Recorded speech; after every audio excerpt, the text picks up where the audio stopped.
Face à ces défis, chacun doit prendre ses responsabilités. Le temps est venu de fédérer les énergies, de mutualiser les compétences et de construire une force capable d'accompagner efficacement et efficiemment la vision du président de la République, son Excellence Bassirou Diomaye Diakhar Faye. C'est dans cet esprit que nous accueillons favorablement son initiative et de créer un nouveau cadre politique. Nous y voyons une occasion de renforcer la cohésion de la majorité présidentielle, de consolider les acquis et de préparer l'avenir avec davantage d'efficacité, d'écoute et de proximité.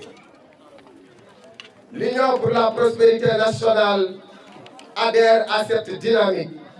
Notre soutien est un choix réfléchi, le choix de la stabilité, le choix du rassemblement, le choix de l'intérêt général. Nous accompagnons cette initiative avec loyauté, mais aussi avec responsabilité. Car accompagner ne signifie pas suivre aveuglement. Accompagner, c'est proposer. Accompagner, c'est contribuer.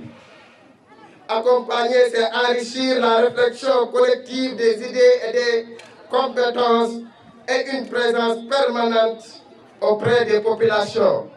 L'Union pour la prospérité nationale entend être cette force de proposition, une force d'idées, une force de dialogue, une force de mobilisation, une force au service du Sénégal souverain.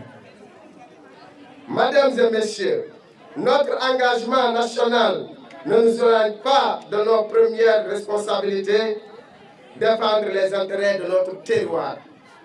La région de Matam est une terre d'histoire, de courage, de travail et de dignité. Elle est riche et ses femmes entreprenantes, de sa jeunesse ambitieuse et de ses éleveurs et de ses agriculteurs, de ses opérateurs économiques, de sa diaspora et de ses nombreuses compétences. Mais cette richesse humaine doit être davantage accompagnée. Nous plaidons pour une accélération des investissements structurants. Nous plaidons pour une meilleure valorisation des potentiels agricoles de la vallée du fleuve Sénégal. Nous plaidons pour un accompagnement accru de l'élevage qui constitue l'un des piliers de notre économie régionale. Nous plaidons pour des infrastructures modernes, des routes de qualité, un accès à l'eau, à l'électricité, aux services de santé, à une éducation performante.